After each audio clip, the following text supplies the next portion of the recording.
Let's look at verses 11 and 12, and let's dive in. We're in chapter 2. I went to Jerusalem, and after staying there 3 days, I set out during the night with a few men. I'd not told anyone what God had put in my heart to do for Jerusalem. There were no mounts with me except the one I was riding on. Here's the first P of planning. Write it down. Program. Where you answer the question, what is it that God has put on your heart? What are you going to do? For you personally, it might be anything. I'm going to lose 10 pounds. I'm going to learn to cook. I'm going to learn a language.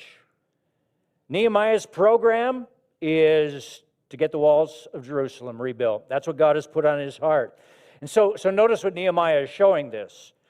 Good planning begins by identifying what the end result is. If you've ever read a classic book called The 7 Habits of Highly Successful People, you'll recognize this. Begin with what? Begin with the end in mind. That's how you plan. And we all do this intuitively. When we go to cook supper at night, you just like look in the fridge and start pulling things out at random, and then you throw them in a pot and see what comes out. Is that what you do? It's like Aaron and the golden calf, saying to Moses, I just threw this gold dust in the water and out came this calf. I just threw in some vegetables and onions and out came this shepherd's pie. What do you know? No, what do you do when you go to the fridge? You know what? Shepherd's pie, what do I need? Okay, boom, boom, boom, boom.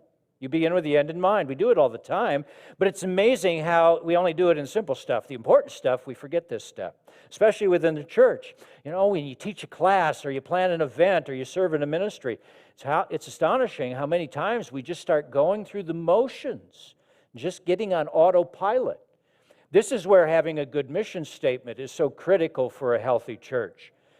And we set up a new mission statement last spring, and you've noticed, I hope, that we keep referring back to it. We didn't put it on a plaque and forget about it. What's our mission statement? I think I'll prove me liars now. We keep talking about it. Come on. Making disciples. Okay, what's next? Somebody else? Connecting communities. We got the husband-wife team back there. And growing the body of Christ. Say it with me. Making disciples, connecting communities, growing the body of Christ.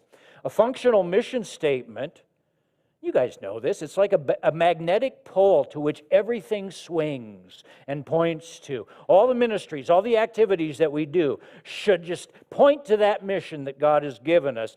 And if it doesn't support that mission in some way, or it only does so weakly, guess what we do? We say, well, we shouldn't be doing that right now.